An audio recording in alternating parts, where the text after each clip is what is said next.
Now I would like to invite our first resource person to start the training program, SSP Punjab Highway Patrol, Mr. Anjum Kamal, to come on the stage and formally start this पहले training. 15-20 साल पहले कह लें कि highways पे बहुत ज़्यादा वारदात होती थी। रोड डकैती, फ्लाइंग कोच सब चलती थी, वो लूट ली जाती थी। तो उस वक्त की हुकूमत ने सोचा कि एक ऐसी सर्विस बनाई जाए जो हर वक्त सड़कों पर रहे और सड़कों को सिक्योर करे। तो 2005 में जहां 1122 बनी, वहां पे पंजाब हाईवे पेट्रोल भी बनी और हमारा कॉल साइन बन गया 1124। अच्छा, हमारी जो गाड़ी है, जो हमारी पोस्ट है, उसका 30 किलोमीटर होता है बीट एरिया, यानी जितनी भी पोस्ट होगी उसका बीट एरिया होगा 30 किलोमीटर माइनस प्लस। और उन्होंने उस 30 किलोमीटर में पेट्रोलिंग करनी। रात को 2-2:30 बजे आप बच्चों के साथ जा रहे हो, आपको सब पुलिस खड़ी नज़र आए तो आपको साई ऑफ रिलीफ होगा कि नहीं यार, शुक्र है पुलिस वाले खड़े हैं, बचत हो जाएगी। हम लोग 24 घंटे आपकी सिक्योरिटी के लिए सड़कों पर मौजूद रहते हैं, 24 आवर्स। हमारी 8-8 घंटे की शिफ्टें होती हैं। हम कर क्या रहे हैं? सब नंबर एक तो हम सड़कों को सिक्योर कर रहे हैं ताकि कोई भी क्रिमिनल आपको दौरान सफ़र तंग ना कर सके। और हमारे आने के बाद जो हाईवे की वारदात है उसमें खातिर ख्वाह कमी वक्त हुई है। दूसरी चीज़ जो मोस्ट इम्पॉर्टेंट है, हम आपको फैसिलिटेट कर रहे हैं। और अनफॉर्चुनेटली 11-22 सबकी ज़ुबान पे आ गया, लेकिन 11-24 नहीं आ सका। आप किसी भी हाईवे पे ट्रैवल कर रहे हैं, किसी भी लिंक रोड पे ट्रैवल कर रहे हैं, आपका गाड़ी का टायर पंक्चर हो जाता है, आपकी गाड़ी ख़राब हो जाती है, आपका फ्यूल ख़त्म हो जाता है, यू जस्ट डायल 1124। अगर वो पंजाब हाईवे पेट्रोल का बीट एरिया है तो विद इन मिनट्स हमारी जो मोबाइल आपको रिपोर्ट करेगी। आने के बाद आपकी गाड़ी ख़राब है तो टो चेंज करके किसी वर्कशॉप पहुंचाएगी। फ्यूल ख़त्म हो गया है तो हमारी गाड़ी आपको साथ लेगी, करीब 3 पुलिस फ्यूल स्टेशन पे जाएंगे, वहाँ से आपको फ्यूल लेके देंगे। और मील वाइल आपकी गाड़ी की सिक्योरिटी के लिए, क्योंकि हर गाड़ी वहाँ पे खड़ी है, अगर उसमें बच्चे भी बैठे हैं तो हमारा मुसल्ला गनमैन जो है वहाँ पर ड्यूटी करेगा ताकि वो भी सिक्योर है। और इन केस खुदा ना खास्ता कोई एक्सीडेंट हो जाता है तो जितने भी हमारे लड़के हैं 11-24 के, वो 1122 से क्वालिफाइड हैं, यानी पहली तिब्बी इमदाद भी आपको फौरी तौर पर मिल सकती है। तो ये 11-24 इतनी अच्छी सर्विस थी, लेकिन समहाउ आप लोगों तक नहीं पहुंच सकी। मुझे 3 साल हो गए हैं, मैं इसको हेड कर रहा हूं पंजाब हाईवे पेट्रोल को, और पूरी कोशिश है कि सोशल मीडिया के थ्रू जितना आप लोगों तक अपनी सर्विसेज पहुंचा सकूं, हम दिन रात इस पे कोशिश हैं। पंजाब हाईवे पेट्रोल जहां आपको सिक्योर कर रही है, आपको फैसिलिटेट कर रही है, वहां पर कुछ और इनिशिएटिव भी लिए गए हमारे लिए।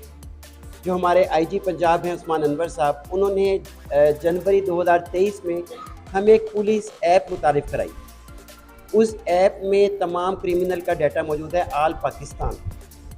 और Punjab highway patrol Faisalabad region को ये हम लोग टॉप कर रहे हैं।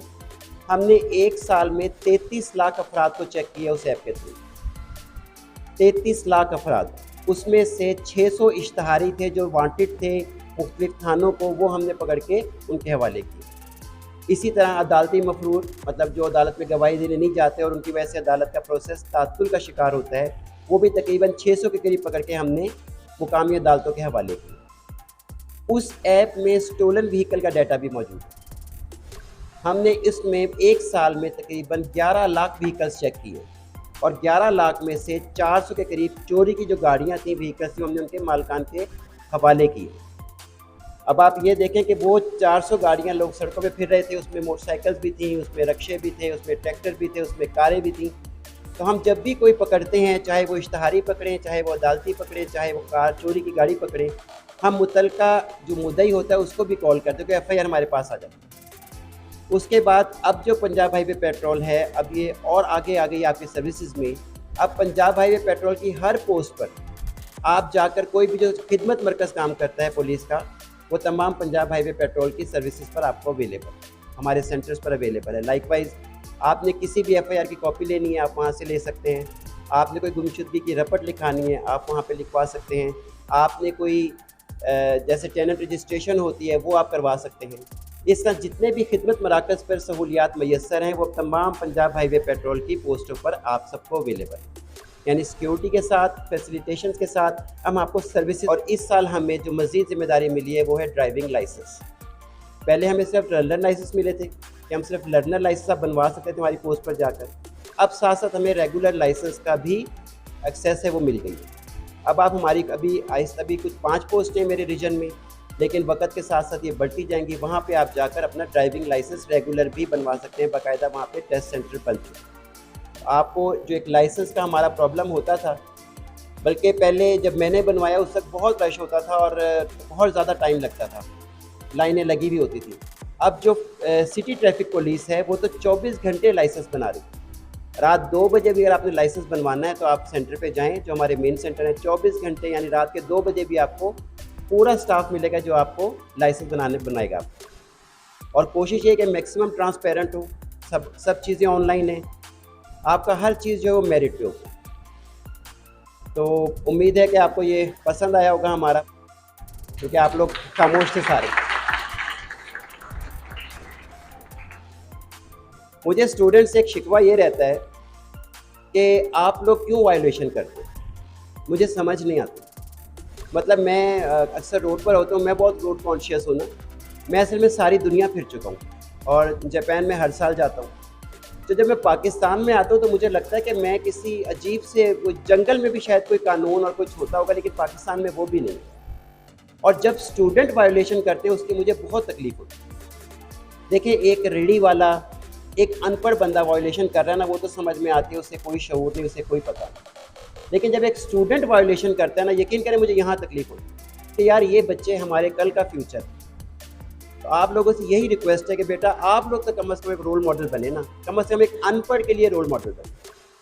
आप लोगों को शायद अंदाज़ा नहीं है कि आपके वायलेशन से कितने नुकसान हो रहे हैं।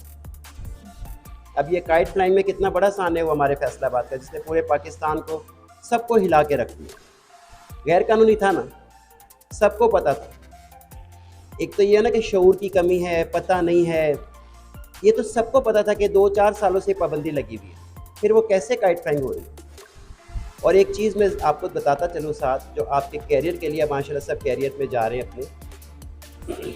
अगर किसी भी जवान पर, किसी भी स्टूडेंट पर कोई एक FIR हो जाए और उसमें वो चालान हो जाए, वो कोई भी हो सकती है। जैसे डबल सवारी पर पाबंदी होती है, आप डबल सवारी कर लेते हैं। काइट फ्लाइंग पे पाबंदी, आप पे पर्चा हो जाता है, आप उस पर चालान हो जाते हैं। या कोई भी जैसे हुल्लड़बाजी स्टूडेंट समटाइम्स सड़कों पे कर रहे होते हैं, किसी एक FIR में आप अगर चालान हो जाते हैं तो आप सारी उम्र के लिए नाअहल हो जाएंगे किसी भी सरकारी जॉब में, सारी उम्र के लिए। और चूँकि अब दुनिया एक ग्लोबल विलेज बन चुकी है, और अब आप जब बाहर जाते हैं तो आपका कैरेक्टर सर्टिफिकेट मांगते हैं वो लोग, जिस भी मुल्क में आप जाएंगे। और उसमें अगर आ गया कि FIR में यू आर चालान, तो आपको वो भी कबूल नहीं करेंगे। तो इस वायोलेशन से वो वक्ती खुशी या वक्ती उसके एंजॉयमेंट के लिए आप अपने पूरा कैरियर, आप में से बहुत से जो हैं शाइनिंग स्टूडेंट होंगे जिन्होंने बहुत आगे जाना होगा। तो देखिए बेटा, अब तो जितने भी प्राइवेट इदारे हैं, जितने भी बड़े इदारे हैं, वो भी कैरेक्टर सर्टिफिकेट पहले मांगते हैं कि आपका किरदार कैसा चला। तो फॉर गॉड सेक अपने कैरियर को संभालें। इस वक्ती जो वायलेशन जो है ना, इससे शायद थोड़ा बहुत मिलता होगा, ईज़ आप होते होंगे, लेकिन वो नुकसान का बाइस बनता है। तो वायलेशन से मैक्सिमम एतराज़ करें। दूसरी चीज़ हेलमेट है। हेलमेट ना होने से आपको पता कितना नुकसान होता है। हेलमेट, आप जो पूरा जिस्म है ना हमारा, इसमें कुछ भी हो जाए तो ये बचत हो जाती है, सिवाय यहाँ से ऊपर। हेड इंजरी की सूरत में या डेथ है या सारी उम्र की डिसेबिलिटी। मर गए तो ख़त्म कहानी, लेकिन खुदा ना खास्ता डिसेबल हो गए और हमारे उठाकर हमें लेके जा रहे हो वॉशरूम में और हम ज़िंदगी भर उस अपाहज का शिकार हो, तो क्या वो सही बात है? हेलमेट का मैंने जो खुद एक्सपीरियंस किया, हम लोग, हमारे एक इंस्पेक्टर साहब थे, कमिश्नर ऑफिस से बाहर निकले हैं, अभी सिर्फ मोटरसाइकिल वॉकिंग स्पीड पर होगी, तो एक कार ने दरवाज़ा खोला, वो राइट साइड पे गिरे, आगे से एक रक्षा आ रहा था, उसका पायदान ने पूरा दिमाग ही उड़ा के रखा। सिर्फ एक हेलमेट। ये मेरी बेटियां बैठी हुई हैं, इन्हें भी अपने अब्बू से, अपने भाइयों से प्यार होगा, आप लोगों को भी होगा। तो फॉर गॉड से कि हेलमेट को आम चीज़ मत समझें। मेरा यहाँ पे ऑफिस है पंजाब हाईवे पेट्रोल का, मैं हर हफ्ते किसी ना किसी को बुलाता हूँ गेस्ट ऑफ द वीक के तौर पर। यही अवेयरनेस के तहत मैं वहाँ पे अपना ये सिलसिला चलाया हुआ। तो सेक्रेटरी चुनाव क्लब है रऊफ साहब, उनको ही मैंने बुलाया। और जब ये सारा सेशन ख़त्म हुआ तो उन्होंने कहा मिर्ज़ा साहब मैं बाइकर हूँ, मैं इंटरनेशनल जाता हूँ, बाइक चलाता हूँ, बहुत ज़्यादा बाइक रेसिंग में हिस्सा लेता हूँ, लेकिन मैं आपके सामने इसलिए खड़ा हूँ कि मैं हेलमेट कभी नहीं छोड़ा। अदरवाइज मेरे जिस्म की कोई हड्डी सलामत नहीं, इतने मेरे एक्सीडेंट हो चुके। लेकिन आपके सामने इसलिए खड़ा हूँ कि मैंने हेलमेट कभी नहीं छुआ। इसलिए हेलमेट को जो ना अपना पार्ट एंड पार्सल बना लें कि आपने हर सूरत पहन को। इतना महंगा नहीं है, आपकी ज़िंदगी से ज़्यादा महंगा नहीं है, आपकी सेहत से ज़्यादा महंगा नहीं है। अल्लाह ना करे हेड इंजरी की सूरत में तो टेस्ट ही टेस्ट जो है वो 10-20 हज़ार रुपये के हो जाते हैं। और हेलमेट के साथ साथ जो साइड व्यू मिरर्स हैं, जो हमारे पता नहीं बच्चे सबसे पहले वो उतारते कि पता नहीं ये कंपनी ने गलत लगा कर दिए हैं। आप जब हेलमेट पहन लेते हो ना तो आप दाएं बाएं घूम के नहीं देख सकते। अलाइड हॉस्पिटल के जो AMS हैं, मेरे दोस्त हैं, उन्होंने मुझे ये बताया कि हेलमेट से सिर्फ जो हेड इंजरी डेली 1 मौत हो रही है। कितना खौफनाक डाटा है ये, डेली 1 घर का बंदा जा रहा है हेलमेट ना होने की वजह से। तो आप सबसे बेटा यही दरख्वास्त है, आप सब बहुत कीमती हैं, अपनी जान की सबसे पहले हिफाजत करें, अपने प्यारों की करें। और मोटरसाइकिल पे तो ये कंपल्शन लगा था कि विदाउट हेलमेट सीट पे बैठना ही नहीं। साइड व्यू मिरर देखें, ट्रैफिक के जितने भी ये हमारे कानून हैं, कम से कम आपको कवानीन का पता होना चाहिए। और अब ये नहीं है कि आपको किसी जगह जाना पड़ेगा, हर बच्चा मोबाइल यूज़ करे, आपके मोबाइल पे पूरे ट्रैफिक लॉज मौजूद। देखें बेटा, मैं यहाँ आपके सामने खड़े होकर ना जैपनीज़ में, जर्मन में कितनी अच्छी बातें करूँ तो कोई फ़ायदा होगा आपको? बिल्कुल नहीं होगा। इसी तरह जो ट्रैफिक लॉज हैं वो सड़क की ज़ुबान होती है, वो आपको बता रही होती है सड़क अपने उस निशान के थ्रू कि यहाँ से डबल ओवरटेकिंग मना है, यहाँ पार्किंग मना है, आगे छोटी सड़क ऐड हो रही है, आगे बड़ी सड़क टर्न कर रही है। यानी वो आपको गाइडलाइन बताती जाती है कि आगे आगे आगे क्या होता जा रहा है। तो ट्रैफिक लॉज, ट्रैफिक कवानीन को ज़रूर सीखें, ज़रूर समझें। हमारी पूरी कोशिश थी कि आपके सिलेबस का हिस्सा बन जाए, कम से कम मैट्रिक में सिलेबस का हिस्सा बन जाए। ये जो ट्रैफिक कवानीन की वजह से हादसात में बहुत कमी हो जाती है और ये बच्चे को पता होना चाहिए। अब मुझे समझ नहीं आती कि हम वन वे की वायलेशन कितनी ज़्यादा करते हैं। थोड़ा ही फ़र्क पड़ेगा ना, लेकिन वन वे तो बहुत बड़ा जुर्म है। वो इस सूरत में कि आप दूसरे के सामने आ गए, आपकी अपनी जान भी जा सकती है, अगले की भी जा सकती है। कोशिश करें कि वन वे ना तोड़ें, ट्रैफिक का वायलेशन ना करें और अच्छे शहरी बनने का सबूत। श्रीलंका जो है डिफ़ॉल्ट कंट्री है, बहुत बुरे हालात हैं। अभी पिछले साल मेरा श्रीलंका जाने का इत्तेफाक हुआ तो मैं ये देखकर हैरान रह गया कि वहाँ पे तमाम लोग ट्रैफिक की बहुत ही ज़्यादा कानून की पासदारी कर रहे हैं। यानी अगर डबल बैठे हुए हैं 2 बच्चे तो दोनों ने हेलमेट पहना हुआ, स्टॉप लाइन पे रुक रहे हैं, ज़ेब्रा क्रॉसिंग, मतलब वो तमाम जो कवानीन है उसको वो फॉलो करें। हम क्यों नहीं करते? क्या हम उनसे भी गए गुजरे? आप बेटा समझने की कोशिश करें। हमने बाहर के क्या दिखाना? अभी आप फिल्में वगैरह देखते हो या कोई भी डॉक्यूमेंट्री देखते हो तो आप उन लोगों का कल्चर देख रहे होते हो ना कि कैसे वो लोग रह रहे हैं। जब कोई हमारा देखता होगा तो हमें क्या कहता होगा कि ये कैसे लोग हैं, ये कैसे रह रहे हैं। उम्मीद है कि ये अगर कोई कड़वी बातें लगी, क्योंकि मुझे ना तकलीफ़ होती है जब मैं वायलेशन देखता हूँ, और ख़ासकर फिर बात कर रहा हूँ स्टूडेंट्स जब वायलेट करते हैं। और एक और बात जो मैं सबसे करता हूँ ज़िंदगी में कामयाब होने की। मुझसे अक्सर पूछते हैं कि जी आपकी, अब मेरी 57 ईयर एज हो गई है, आपकी सेहत भी बज़ाहिर अच्छी लगती है और आप मतलब एंजॉय भी कर रहे हैं लाइफ को, उसकी क्या वजह है? मैं 1999 में SHO रब्वा था, यानी तकरीबन आज से 25 साल पहले। I started my career as inspector through PCS, मैंने क्वालिफाई किया था। तो वहाँ मुझे एक मेरे मिले थे सीनियर, वो सब DIG थे, बाद में IG बन गए। तो हम किसी ऑफ द रिकॉर्ड किसी जगह पे बैठे हुए थे, तो मुझे कहते हैं अंजुम, अगर तुमने ज़िंदगी में कामयाब होना है तो you should be a good manager, try to become a good manager. क्योंकि मेरे अंकल बैंक मैनेजर थे HBL में, तो मैंने हंस के कहा, मैं कहा सर मैनेजर तो बैंक में होता है, मैं तो SHO हूँ। कहते नहीं बेटा, you have to manage your time. मैं कहा वो कैसे? कि आप 24 घंटे का दायरा बनाएं, उसमें आप उसकी तकसीम करें। स्टडी की आपकी है, फिर जैसे मुझे उन्होंने कहा कि आपकी इन्वेस्टिगेशन आप कर रहे हो, आप पेट्रोलिंग कर रहे हो, आप फिर फैमिली का टाइम है, फिर सोशल टाइम है, फिर दोस्तों का टाइम है, फिर स्पोर्ट्स का टाइम है, वो तमाम उसमें खाने बनाओ, जितना जितना टाइम भी आपको लगता है देना चाहिए। और उस खाने का कोई भी हिस्सा किसी दिन खाली ना रहे। ये बात देख लें 25 साल पुरानी है, मैं आज भी उस पर पूरी तरह हूँ। तो आप सब भी अपना एक स्केड्यूल लाइफ बनाएं। बड़ी मज़े के स्केड्यूल के बगैर ज़िंदगी नहीं है। हर चीज़, कायनात की हर चीज़ एक स्केड्यूल के मुताबिक चलती है। अगर उसमें किसी दिन 1 सेकंड में फ़र्क आ गया ना, तो उसी दिन क़यामत हो जाती है। ये सूरज की रफ्तार, ये ज़मीन की हर चीज़ अपने धारे पर चलती है। और आखिरी चीज़ जो मैं आपसे रिक्वेस्ट करूँगा वो है सिर्फ ये कि हमें अपनी ज़िंदगी से एक चीज़ निकाल देना तो हम बहुत कामयाब हो। मैं भी कल भी कहीं बात कर रहा था कि पाकिस्तान में जो सबसे बड़ी मैं समझता हूँ कि हमारी जो कामयाब नहीं हो पा रहे उसकी वाहिद रीज़न है हम लोग झूठ बहुत बोलते हैं कि नहीं बोलते।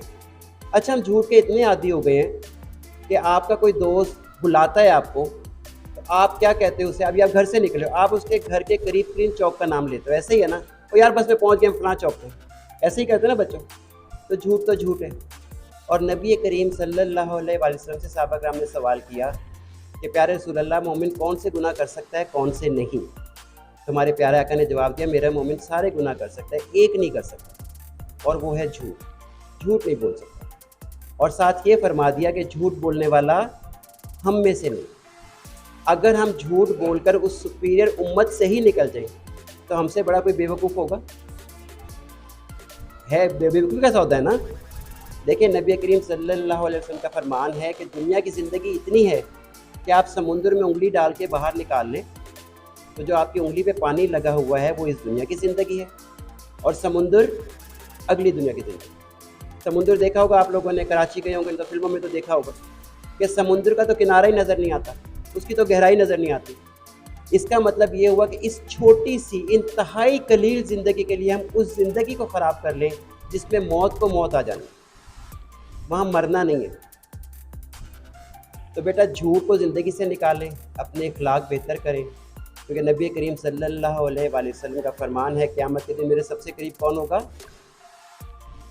कौन होगा बताएं?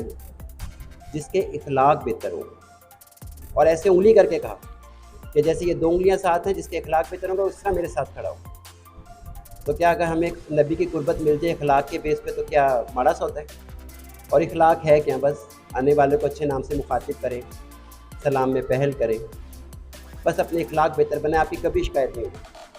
मेरी 28 साल पुलिस की सर्विस है और मोस्टली फील्ड की रही है, यानी SHO-शिप की है, SDPO-शिप पे की हैं। बहुत ज़ाहिर है आप देखते होंगे SHO बड़ा हार्ड होता है, लेकिन आज तक मेरा दुश्मन कोई नहीं, क्योंकि मैंने कभी आज तक मिसबिहेव नहीं की, कभी बदअखलाकी नहीं की। हर किसी को इज़्ज़त दी, जो कानून की सख्ती थी वो बिल्कुल मैं करता था, लेकिन बदअखलाकी नहीं। अब आपको पता है अब्यूज़िंग, मैं पुलिस में अक्सर ये बात करता हूँ कि आप लोग अब्यूज़िंग बहुत करते हैं, कुछ हमारे बच्चे भी शौकिया अब्यूज़िंग करते हैं। और नबी करीम सल्लल्लाहु अलैहि वसल्लम का फरमान है कि जब आप एक गाली देते हैं तो आपकी कब्र में एक बिच्छू पैदा होता है, और जब वो डंग मारता है तो आप 70 गज़ और ज़मीन में धंस जाते हैं। कभी रात को सोते हैं हम थोड़ा सा अपने आप को इवेल्यूएट करें कि यार आज मैंने अपनी कब्र में कितने बिच्छू पैदा किए, तो खौफ आएगा, क्योंकि कब्र वो वाहिद जगह है जिसको हम अवॉइड नहीं कर सकते। आप यहाँ आना था, इस सेशन को अवॉइड कर सकते थे ना, चले जाते, ना आते। कोई दोस्त बुलाता है हमें, नहीं जाना, नहीं जाते। सब चीज़ें अवॉइड हो सकती हैं, बेटा कब्र अवॉइड नहीं होती, जो आनी है और जहाँ हमने जाना ही जाना है। तो अपनी दुनिया को भी खूबसूरत बनाएं और अपनी आखिरत को भी खूबसूरत बनाएं। बहुत शुक्रिया।